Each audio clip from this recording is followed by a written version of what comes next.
at Lucy or 5:30 on September 24th to order.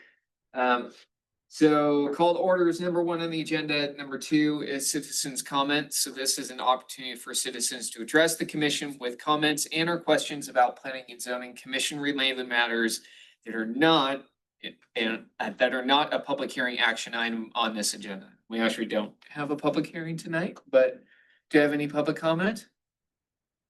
No, nothing from the audience. Anything called, emailed, mailed in, snail mail? All right, well then that takes us to number three, which is our active agenda. So item A under active agenda is the approval of the September 10, 2025 meeting minutes. Did everybody get a chance to look those over? I did. I thought they looked excellent. So with that, I will take a motion. Mr. Chairman, I so move. It's been moved. Is there a second? Second. Kevin has seconded. It's been moved and seconded. All in favor, say aye. Aye. And none are opposed. All right. So moving on, item B on our active agenda is RT Estates preliminary plat. This is a review of a proposal to subdivide 0.69 acres of land into 2 residential lots and consideration of the associated reason statement of relevant criteria and standards. With that, take it away, Mark. Good evening, Commissioners. Mark Wiggins, City Surveyor. I will be presenting the staff report for the RT Estates preliminary plat. Yes.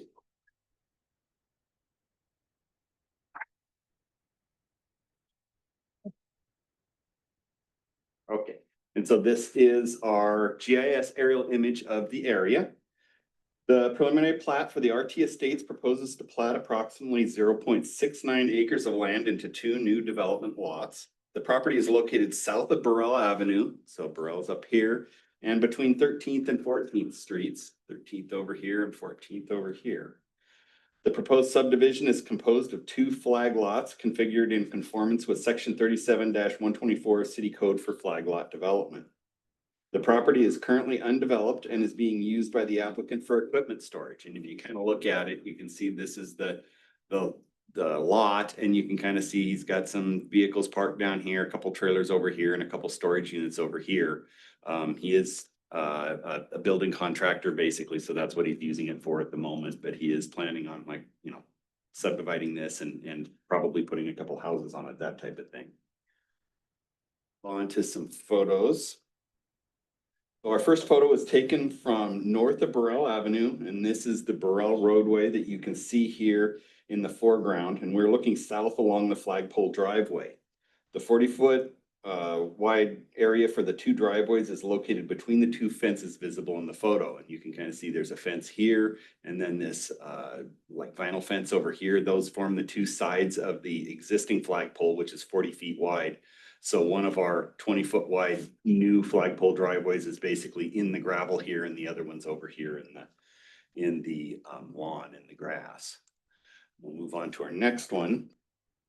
So for the second photo, I've crossed Burrell Avenue and moved south up the flagpole driveway. I'm looking southeast into the proposed lots, and in this photo, we can see that the existing ground surface is smooth and has a slight slope to the north.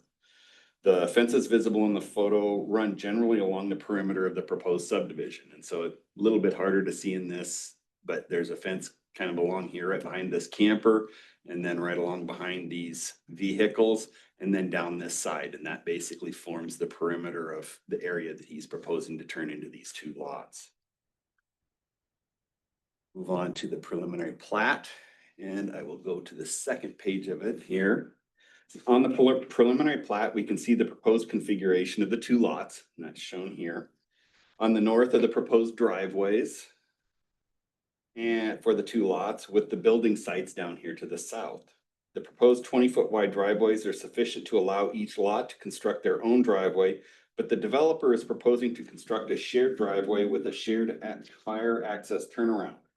In order for the driveway to be shared, an access easement will need to be granted on the plat.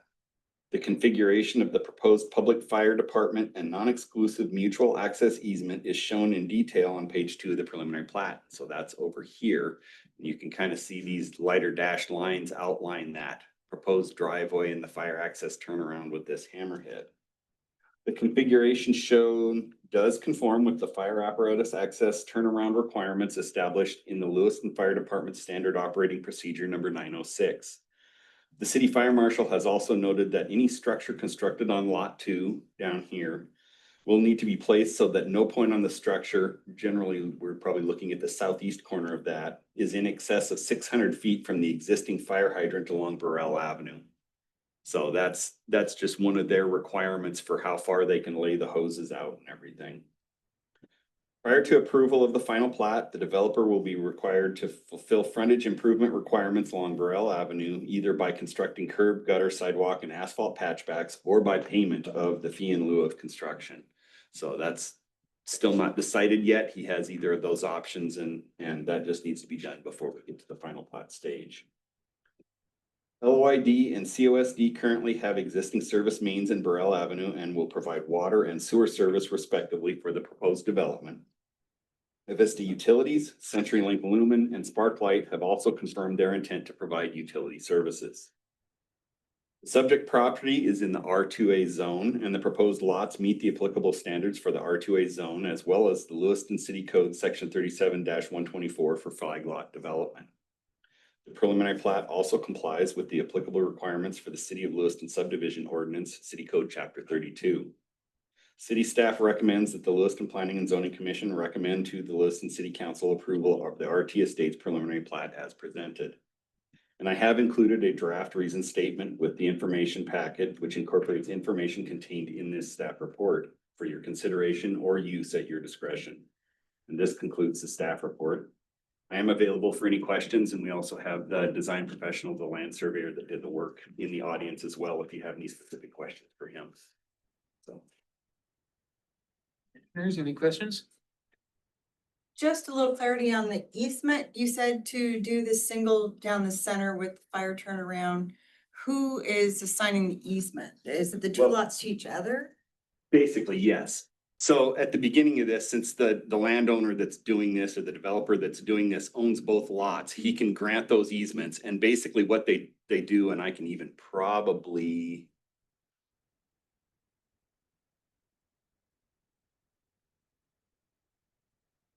So as you'll see here, that's a 20-foot public fire department and non-exclusive mutual access easement for the benefit of lots 1 and 2. So basically what that does is that gives everyone from lot 2 over here the ability to use this part of lot 1 and vice versa, so that they can use that together. And that then also gives the fire department the right to use that for, fire purposes on either lot. Question, I don't know if this is relevant, but who takes care of that then? That basically is their responsibility to take care of their, and in this case, they could assign a mutual maintenance agreement. But in this case, if they don't, then it would just be their responsibility to take care of the half that's on their side. So that's kind of all up to the developer, how he wants to handle that. We do in other parts of our code have that shared access driveway for the reduced width ones, and we would then require them to have those mutual maintenance agreements. But in this case, because they have the 20-foot driveways, it's not required. Go for it, Kevin. You talked about the fire department requiring the house on lot 2 being no further than 600 feet from the fire hydrant. Right. I believe the marking has it at about 330 feet from the street. But I didn't see in the photograph of the property where the fire hydrant is from there. There is one, and if you can kind of see where the X is at, there's one that's about, well, it's right here, right beside this tree, basically. And then there's one right down to this corner. Oh, okay. So there's one right in here, just above where it says Burrell. Right, okay. And then there's one down at this corner as well. And that's why it's kind of halfway between the two. It is gonna be kind of a tight stretch, and that's one of the reasons why the fire marshal mentioned that. There is the possibility if they wanted, build one further out than that they could install another fire hydrant to do that. So that is their option, but that. But I mean, just eyeballing it, it kind of looks like it's still within the 600 if that's 330. Yeah, Okay. it is definitely possible to establish a house on there without exceeding that but you're gonna have to do a little bit of, you know. Okay. Thank you. Questions? Perfect. It's pretty straightforward. Well, if there are no other questions, then I will take a motion to, or any discussion, if anybody would like to have it on, recommendations for the RT Estate subdivision preliminary plat, and to approve the reason statement, amend it, or deny it. I should say approve as written, amend, or deny. Yeah. Go for it, Kevin. I'll make a motion to approve, for the approval of the RT Estate subdivision preliminary plat.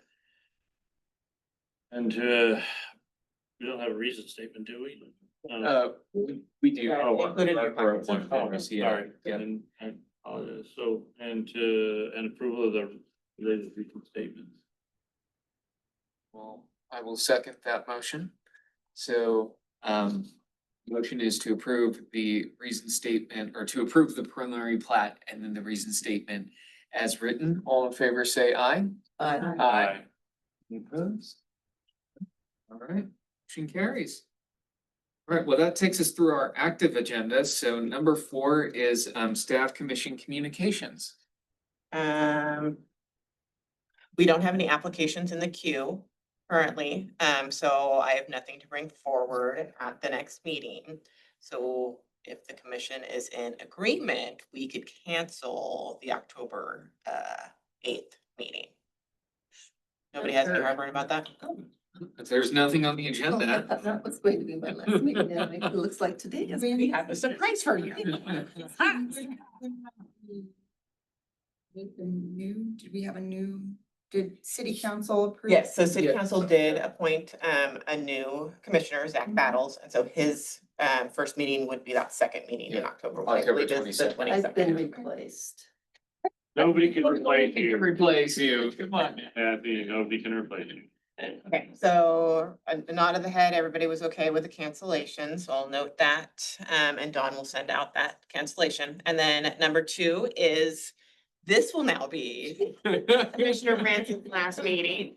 So we do have a plaque of recognition and thanks for your 4 years of service with the commission. Do pictures? You with that, and then I brought cupcakes. Well, hang on, you have to stand over there and present the plaque and we'll get a Yeah, picture. there you What does go. it say? Has to be something to go in the paper. Is that what we're doing? Years of service. Nicely done. Thank you. And then I brought cupcakes, because. That's why we're really here. Right. That's all, why we really all showed Yeah. up.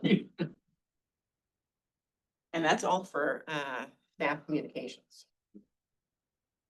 All right, well, with So that, Chair, I will make a motion to adjourn. Actually, would be like Kathy to make that motion in her last meeting. That's Oh, true. There you go. Do the honors. Mr. Chair, I would like to move that we adjourn this meeting. it's been moved. Is there a second? Second. All right, it's been moved and seconded. All in favor? Aye. Aye. Motion carries. All right, we are adjourned. I'm gonna cupcake. Praise the Lord, pass the ammunition. It's Go get been one. interesting and a pleasure. Oreo, I think Ooh. this one's like